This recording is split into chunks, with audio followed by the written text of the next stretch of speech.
Hi, Principal Matters listeners. This is Will Parker, host of Principal Matters, the School Leaders Podcast, along with my co host, Dr. Jen Schwanke.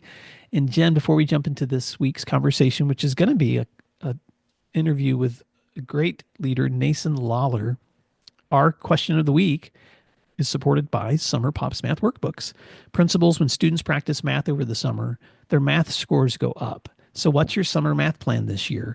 A great way to start is by ordering free summer workbook samples at summerpopsworkbooks.com. So, reach out to my friend Pete and pick up yours today. All right, Jen, here's our Q&A. How and again, I pulled these questions from some feedback I had from a training I did. How do we manage difficult conversations with parents while also maintaining positive relationships with them? I, that's a great question. It's so practical. It's such a good question. And we get this a lot, don't we, Will, when we work with principals, and this is all across the country and even beyond. This is a huge thing principals wrestle with. So I think our experience as principals should be our first line of drawing off of those things. So what would you say? I'm going to say something that I didn't plan to say, but it's just a memory that came to me. But I used to work with a leader. She was a great principal. I'll name her because I know she wouldn't mind. Her name was Donna Brogan. She was a great mentor. And in Donna's office, she kept a big mirror right behind her desk. So if you were sitting talking to her, you would always see yourself in the reflection. Ah! And so one day I asked her, Donna, why do you get this mirror back here? And she said, because when someone comes to see me and they're starting to get a little bit upset or they're starting to get angry, they see themselves behind me. Oh my And it's gosh. amazing how quickly they'll correct their own composure because they're watching themselves talk to me. And I thought, that's so brilliant. Like I would have never considered I don't know if that's fair to do that to someone. But the reason it came to my memory is because if you're it just helps me when I'm talking to a parent to think about how are they seeing me when I talk to them? What does my expression look like? Do I look like I care? Am I looking thoughtful? Am I looking like I'm interested? Do I do I affirm the fact that I love their kid too as a professional and want to support them, or is what they're seeing from my expressions and my posture and my feedback that I'm rigid or that I'm already closed off or that I'm not interested or that I'm hurried? And so, Jen, I really think the heart of this conversation first begins with taking a look at ourselves and how we approach really hard conversations, and they're not easy. Wow. I'm still stuck on the mirror.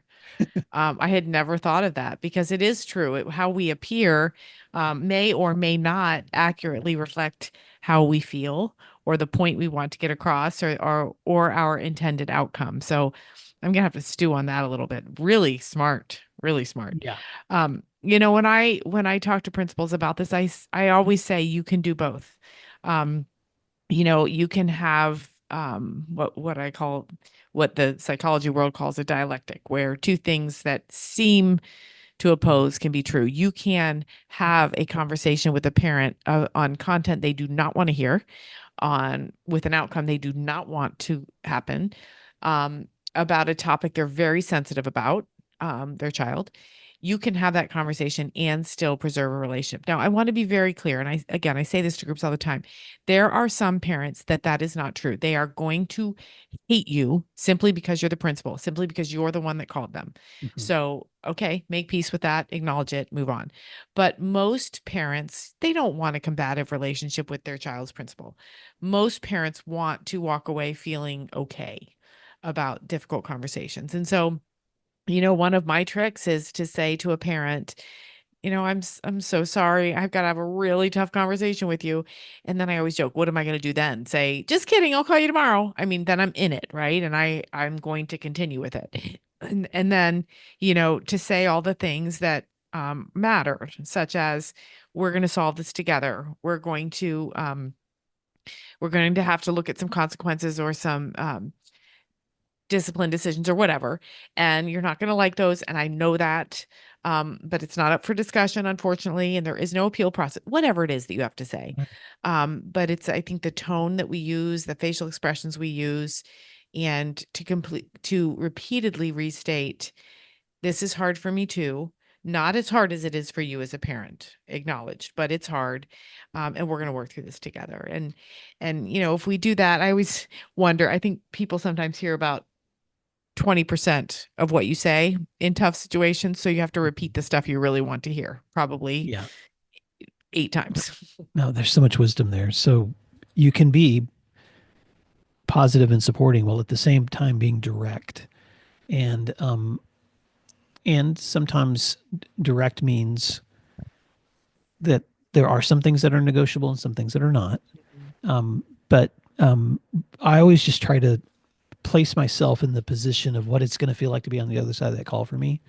So you don't need to be apologetic. You don't need to beat around the bush. But I love the way you phrase that, Jen, because what you're trying to do is acknowledge, I wouldn't want to hear this if I was on the other side of this conversation, but I need to tell you what happened and what's going to happen. But I also need to tell you how we're going to support and still be there for you and your child.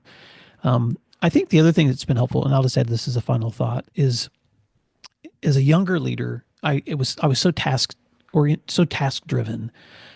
If I've got something to do, I need to have a conversation and I need to get off my list and get to the next thing. That's not a good mindset to have when you're reaching out to somebody that you want to have a positive conversation with, especially if it has to be over a difficult conversation. A better way that I've learned to think about it is in what way would I want to have this conversation so that when I see this person at the store later or at the ball game later or at church later or wherever I run into them in the community later, that they still respect me. Right. And even if we didn't completely like everything that came out of that, we still respect each other. And like you said, there are some people that no matter how well you frame a conversation, no matter how practiced you are, no matter how clear you are and kind you are, there are some people who do not want to have those kinds of conversations. They want to say really ugly and mean things. So you still stay to the point and then you move on.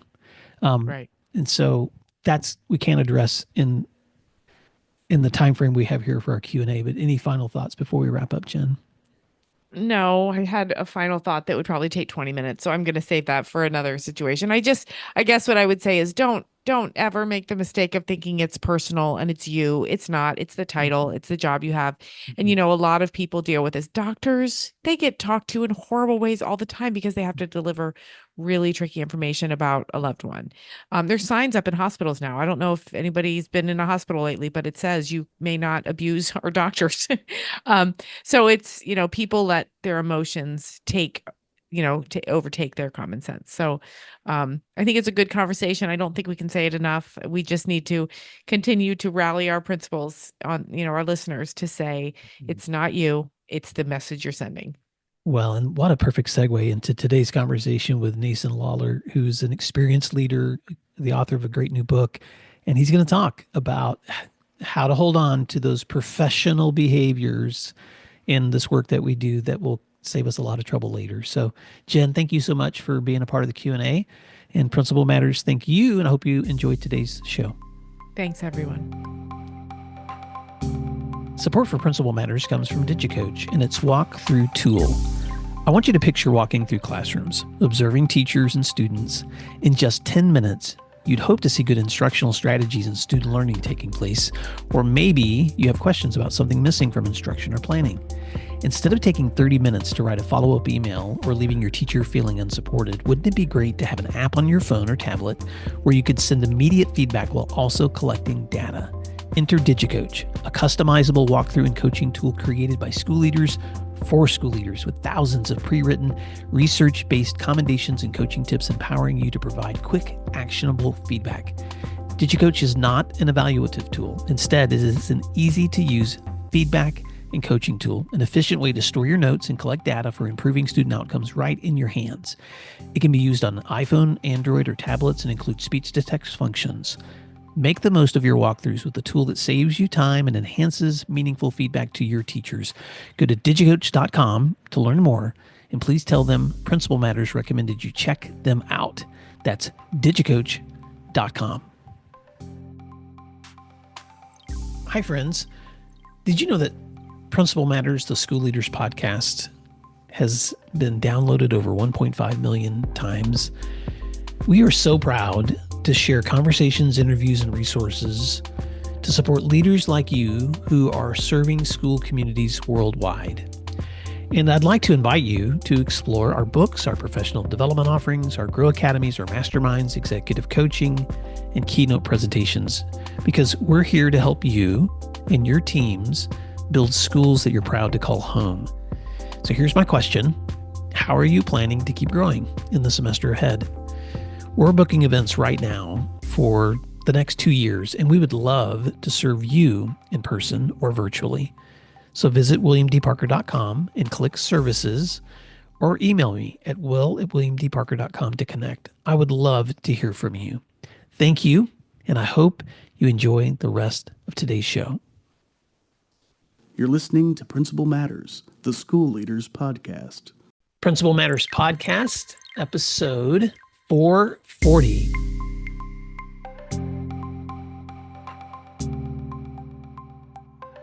Hi, friends. This is Will Parker, host of Principal Matters, the School Leaders Podcast, where each week we bring you inspiring, innovative, and imaginative ideas for your school leadership. And this week I'm talking to my special guest, Dr. Nason Lollar.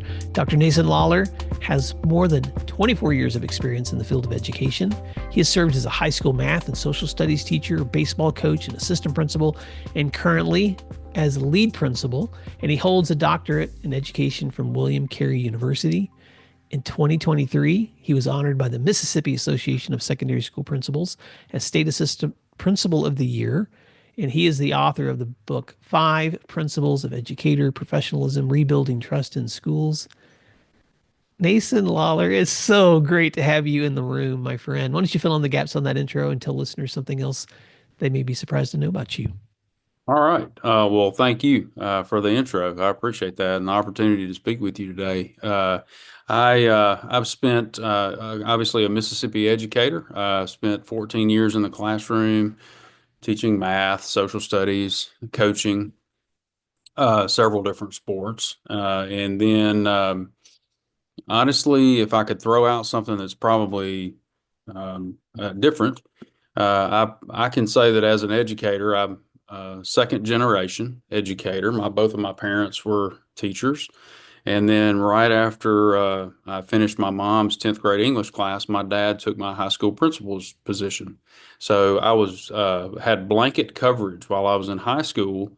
And as I moved into college, I knew that I wanted to play baseball for a living, and pretty quickly realized that the scouts weren't coming to watch me. And so something to do with athletics would lead me to be coaching.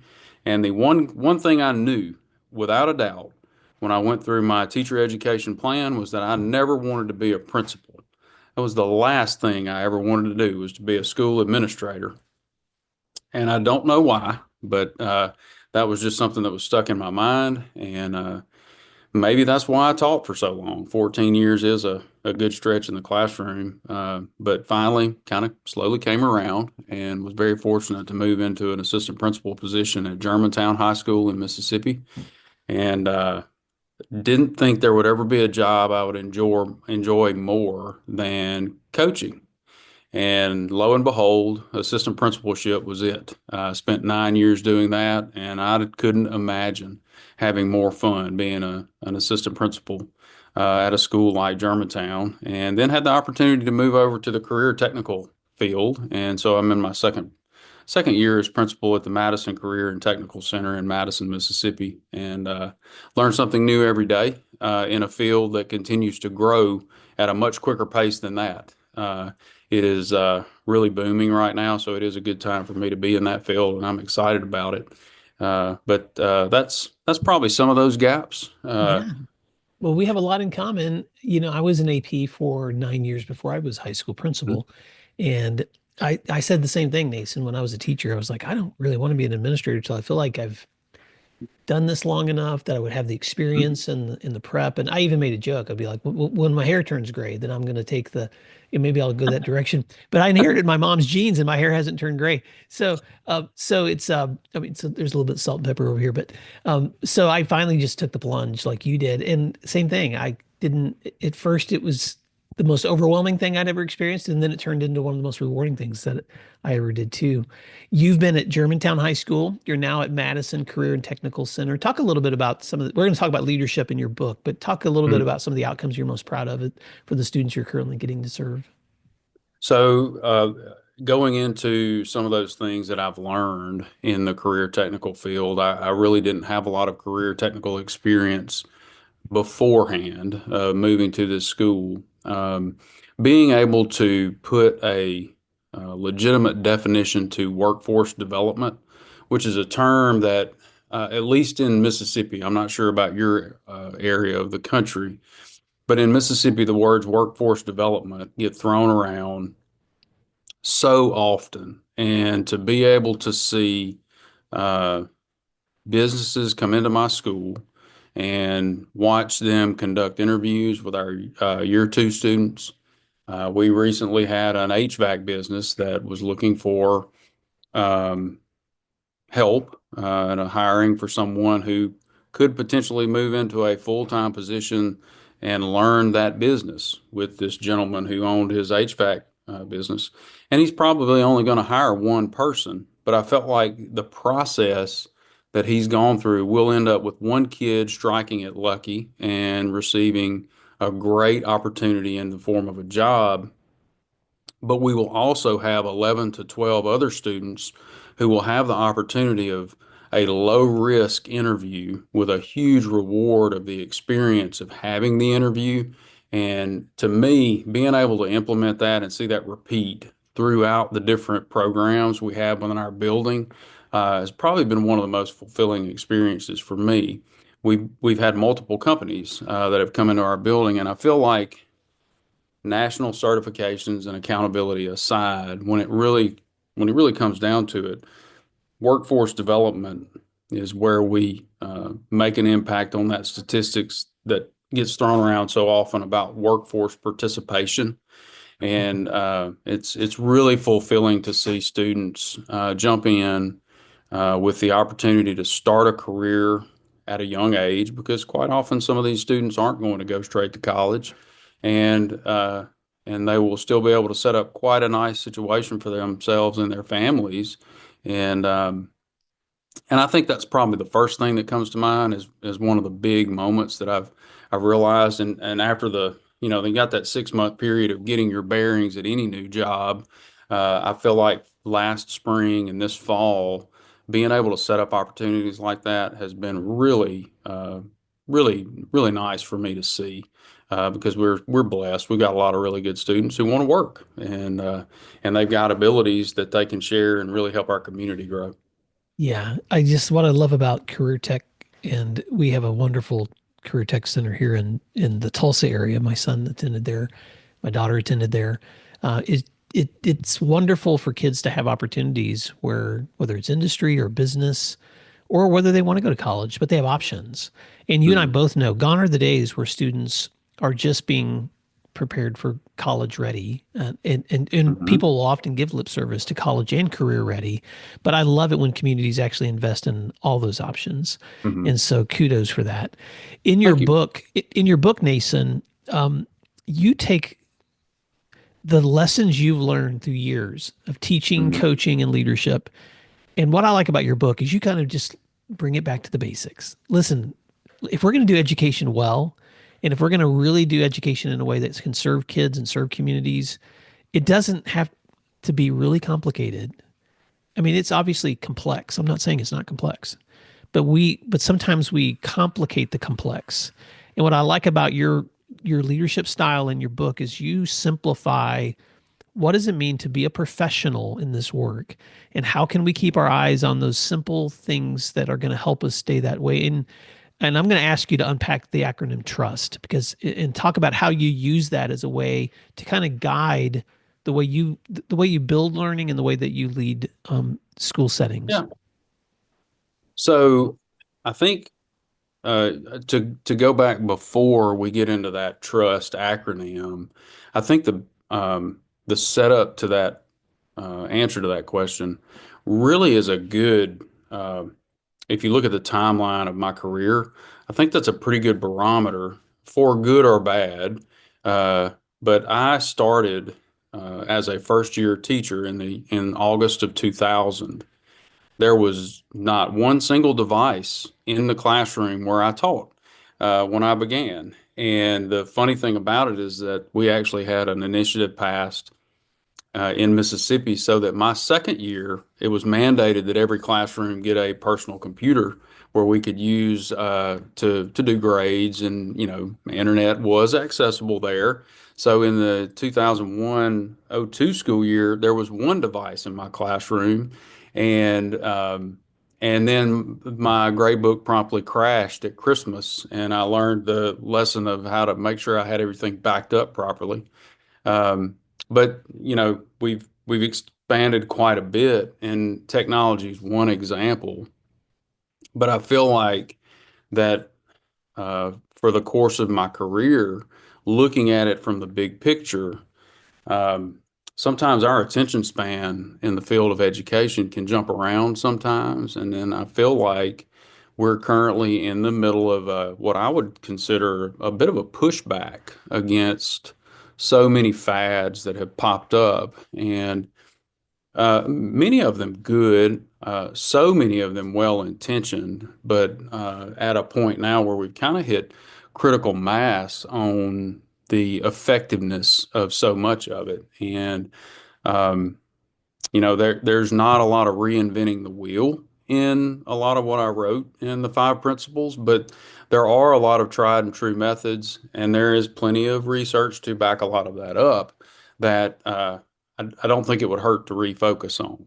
Um, Well, the I, book is I, not a manual. You tell tons of yeah. stories as a way to kind of set the tone for just I mean, you do a really great job in the opening chapters of really setting the tone for how hard this is.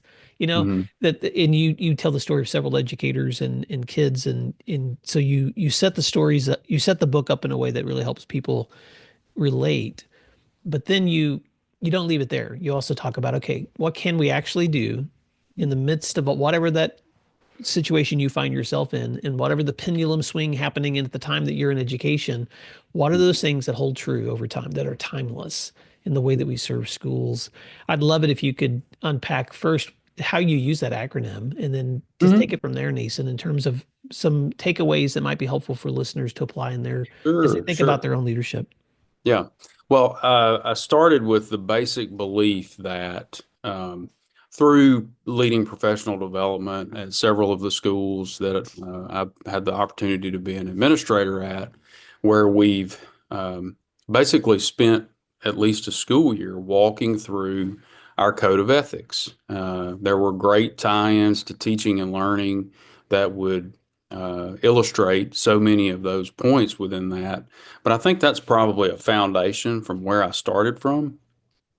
And I would say that I probably worked from there to create a basic belief that educator conduct, which is usually a very negative conversation anytime it comes up, really does boil down if you take the sum total of all the positives or the negative don'ts that you shouldn't do.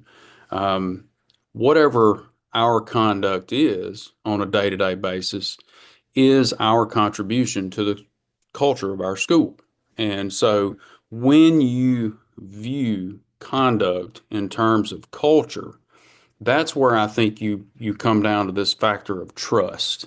And so the trust framework was a development from that, because once we think about the things that are most important to a school community, I think the second basic belief that I used as a premise for the book was that at the down at the heart of everything, whether it's a parent in one part of the country or the other, any school community, there are some basic common beliefs that we want our schools to be able to do when they spend time with our children. I spend a lot of time talking about the in loco parentis concept.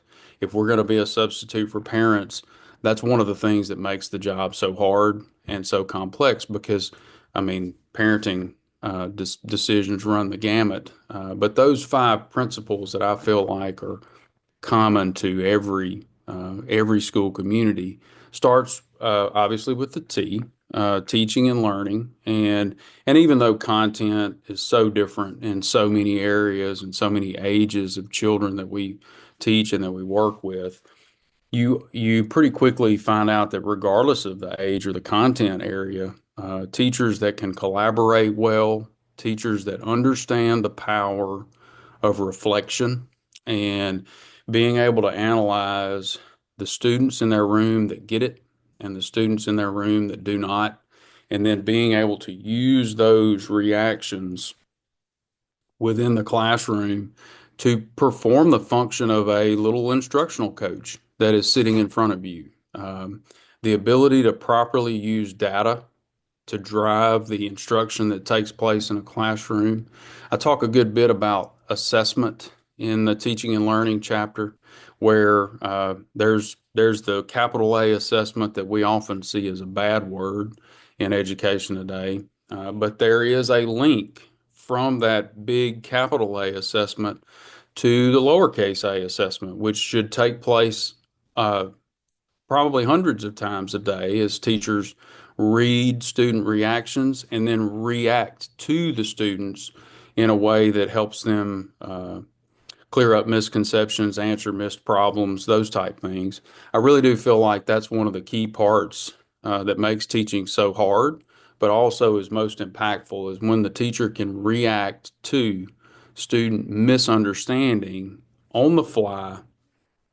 That's one of the things I talk about a lot, is that's really where the art of teaching comes in, because it can take years to hone that skill to to an experience where you can do that readily. And then the other side of that that helps you do that with your students is the importance of relationships.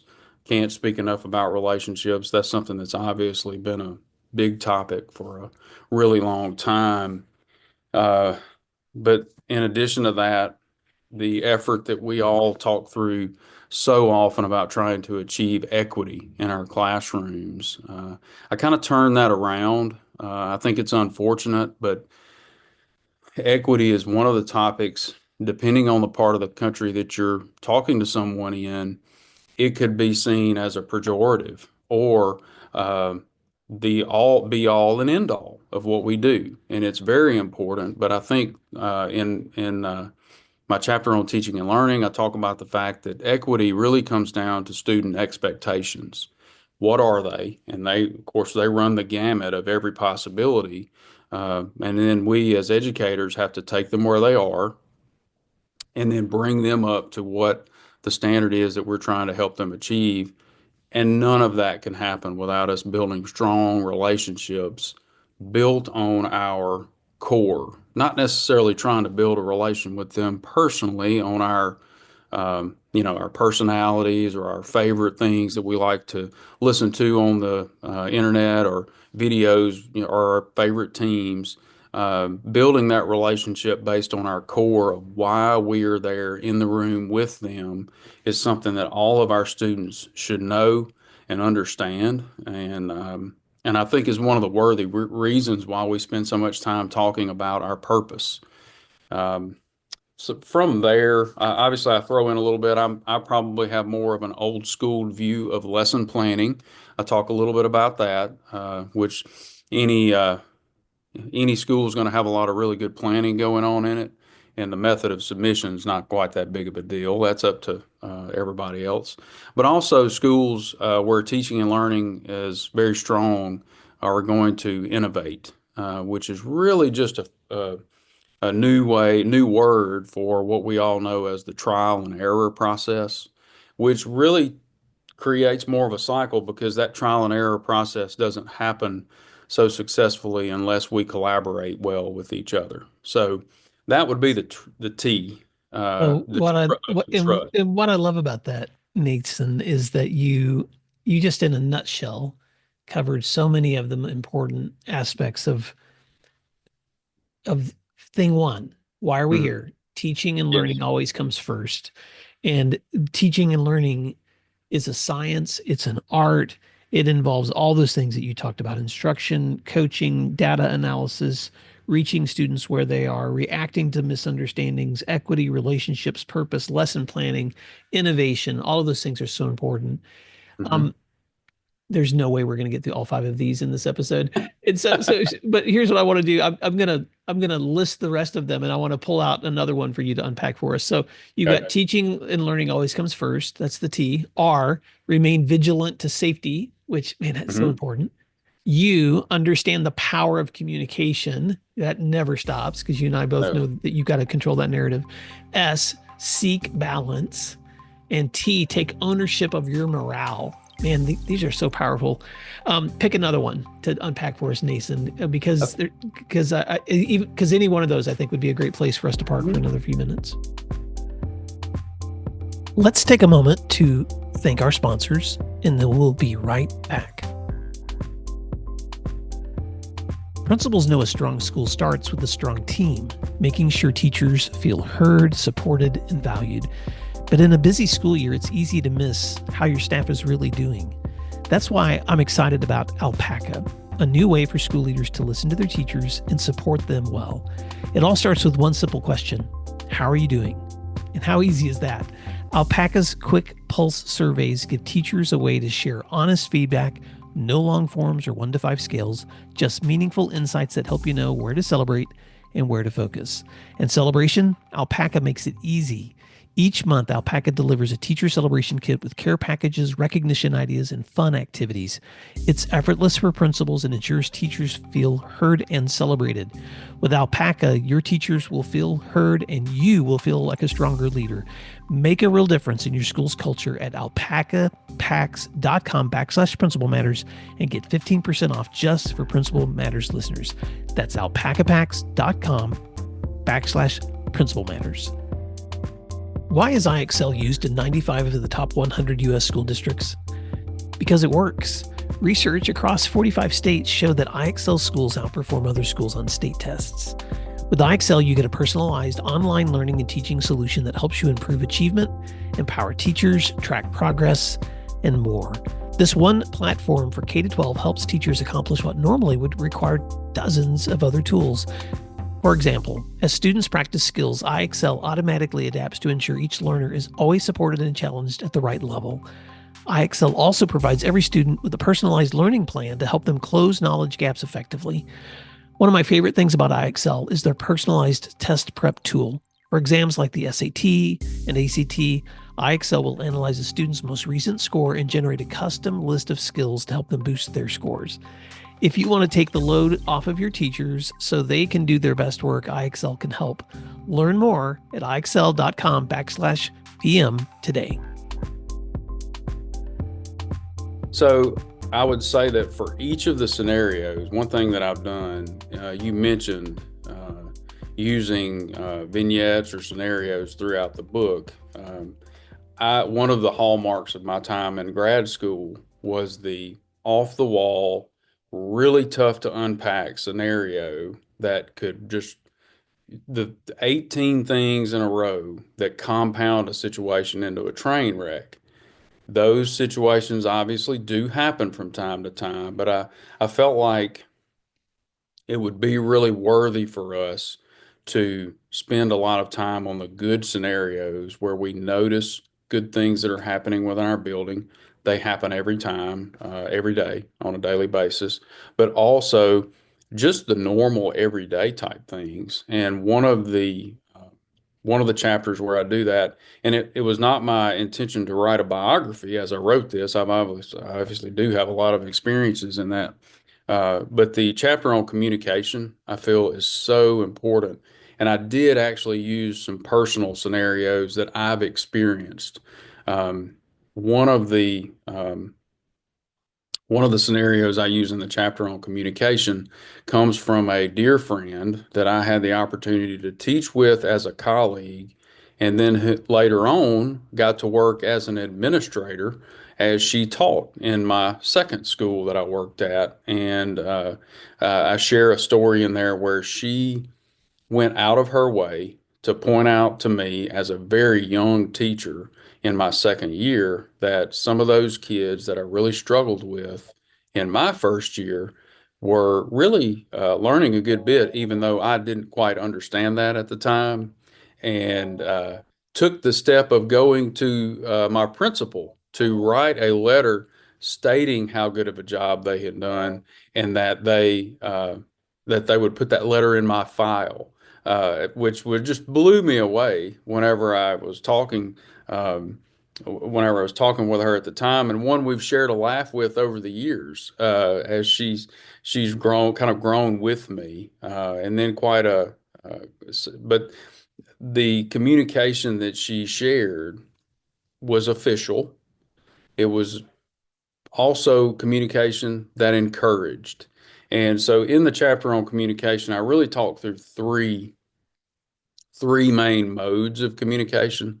Obviously, that official communication takes so many forms, and that's how we document what we do for a living as educators. And if you mess that up, then you could run afoul not just of district policy, you could be running afoul of the law. So we've got to take responsibility to cover that.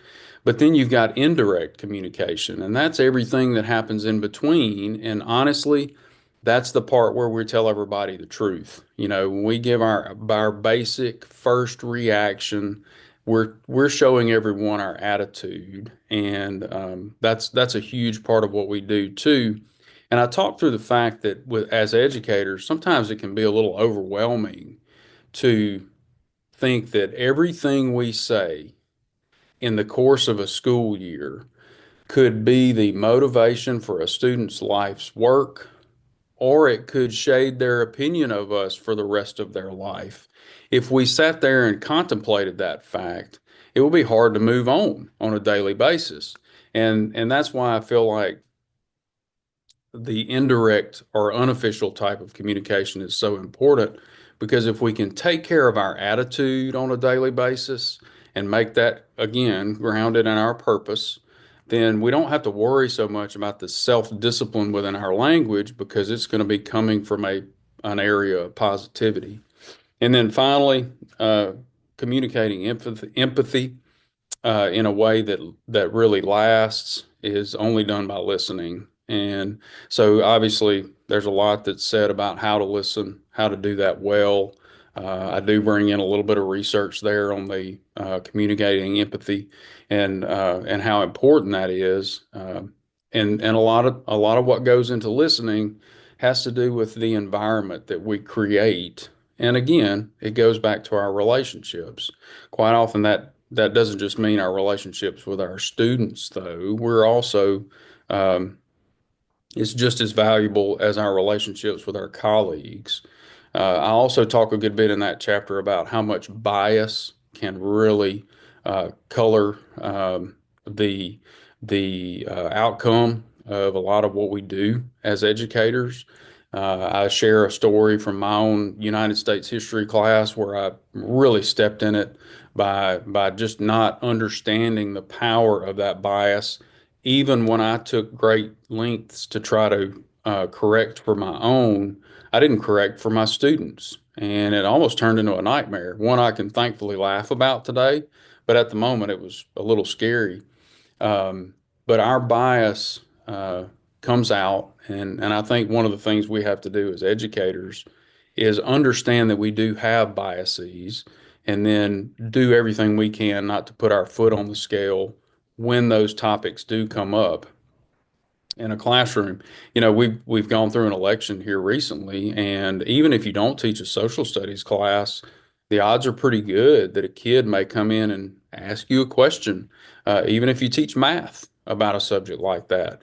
And how we respond in every one of those off the cuff interactions, that's where I go back into. It's really important to understand your purpose, but also to have these 5 core principles taken care of when it comes to why am I in the building. And usually you may not have that answer prepared for the off the cuff question, but it can give you a mindset that will help you keep, or I guess rather, a better way to say it would be a mindset that would keep you out of a tough conversation later on. Well, there's so much wisdom, Nason, and everything that you're saying. And I just want to do a quick circle back to the beginning of today's conversation and let listeners know. The book is The 5 Principles of Educator Professionalism, Rebuilding Trust in Schools by Nason Lollar, and we'll put a link in the show notes. And so all of the things Nason's talking about here are things that you can dive into deeply there. I want to circle back to something else you said too, when you talked about the teacher who gave you that encouraging feedback, which is so Hmm. powerful, especially it's powerful at every part of our careers, but especially early in our careers. I was just reading a book by John Gordon called Positive Leadership, and he talks in there about what he calls positive gossip, which Yeah. is let's flip that instead of enduring what the effects of bad gossip, figure out the great things you see other people doing and go tell others what you're seeing them do, and Hmm. just that positive gossip, share that around your colleagues, because it builds the morale of everyone when we can notice the good work that other people are doing. And it works with kids, it works with adults, it Yeah. works with peers. Nason, as we're wrapping up, I want to give you an opportunity to we've got newer listeners, we've got veteran Hmm. listeners to the show. But what's if you were getting ready to sit down to coffee for a few minutes with a leader, and you're just giving them that thing to hold on to, that you Hmm. hold on to when you're stepping into your work, when you look back at your work and when you look forward to your work, what's that idea that you would like listeners to hold on to? And then how can people find you and stay connected with you? Absolutely. Well, if we are if we're talking about newer leaders, school leaders, someone in an administrative role, I would imagine that most everyone that fits that profile has probably been counseled, um, maybe multiple times, and sometimes in some very in no uncertain terms, that to take care and to take responsibility of the professional conduct of the people who are in your charge is something that is a very grave responsibility, very serious, because as you well know, and so many of your listeners, any lapse in this area can quite often cause not just headaches, but it can change lives, and quite often for the negative. One of the things that I think is so important about focusing on what matters most, and and a daily uh, consciousness of how we're impacting our school's culture through our attitude and all these other facets, is that documentation, which is one of the things that's usually stressed the most when you're talking about going over the staff handbook or your state's code of ethics, or even if you're covering something like my book with your faculty. Documentation is something that we have to do, obviously, but if documentation is our only goal, then we are guaranteed to have more of those hard conversations and to have more lapses when it comes to professional conduct. And I've thought about this long and hard, obviously for a long time to write the book, but as I have thought long and hard about how to promote this book, I have to take a line from a friend of mine, one that I know I share with you, Jimmy Casas, who has talked a good bit about the fact of, are we playing the gotcha game, or are we telling our people, I've got you? And if we're only focusing on documentation when it comes to professional conduct, then that's dangerous. But if we're telling our people, I've got you, I'm going to support you by helping you grow when it comes to how you handle the teaching and learning that's specific to your aspect of your job, to the school safety aspect of your job, how you communicate, how you balance all of the change that takes place and care for yourself in a way that's purposeful and helpful for our school. If I'm going to support you properly in maintaining a good morale, we're setting our school up for success if we can do that. And that's a huge responsibility for us as leaders. But I think that's one that makes this a worthy topic, and not one that always has to be so negative. I think some of the best conversations on ethics and conduct come from a place of support, and what are some of the things that we should do, not just a list of don'ts. And so as long as we can keep that positive, it's easier to go into those negative boundaries that we don't want to cross. But I think it's so important for us as school leaders, because if at the end of the day, I think this does link back to research really well. If we want to build efficacy within our people and build leadership capacity within our people, then we do need to support them in that effort. And that's kind of where I fall down on why I've decided to spend several years trying to define a word that honestly is just almost impossible to define in terms of professionalism, but why I'm so thankful to get to do it too, because I'm happy to do that for a lot longer. I appreciate the opportunity to talk with you. I'm on X at Nason Lollar, my first name, last name all together. And I maintain a Facebook page, personal development. Anybody could find me on there. And then you may even put my email address in the show notes. I'm not sure.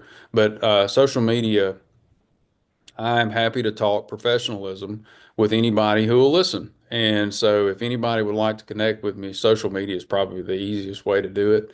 And would love to continue the conversation long past this one. Well, Nason Lawler, you've done the work, you're doing the work, and you're helping others do the work. So thank you so much. So many things you said there as you wrapped up that I just love. The documentation is important as a tool, but not a goal. And it's all about I've got you, not I've got not gotcha. In emphasizing the shoulds, not just the should nots. And so Yeah. thank you so much for the work that you've done serving your school communities, for the decades that you've committed to education. And thank you for this new resource. And as Principal Matters listeners, as we wrap up today's conversation, I just want to remind you, sometimes it's so important to just take a step back and remember that in the complicated work that we do, in the complex work that we do, it doesn't have to be complicated if you hold on to those basics. Teaching and learning always comes first. Remain vigilant to those safety concerns. Understand the power of communication. Seek balance. Take ownership of your morale. You can find out more if you want to from Nason's great books. And Nason, thank you for doing what matters. And Principal Matters listeners, thank you. We'll see you next week. Thank you so much. Thank you for listening to today's episode of Principal Matters, the School Leaders Podcast. If you enjoyed the show, would you take a moment and like, share, subscribe, or leave us a review? In fact, if you share it out with a friend, even more people can become a part of these conversations. Sign up for our newsletter at williamdparker.com for even more free resources. And don't forget to check out our website to learn more about our books, professional development offerings, Grow Academies, masterminds, executive coaching, and keynote presentations. Wow, let's keep learning together. And thank you for doing what matters. Principal Matters.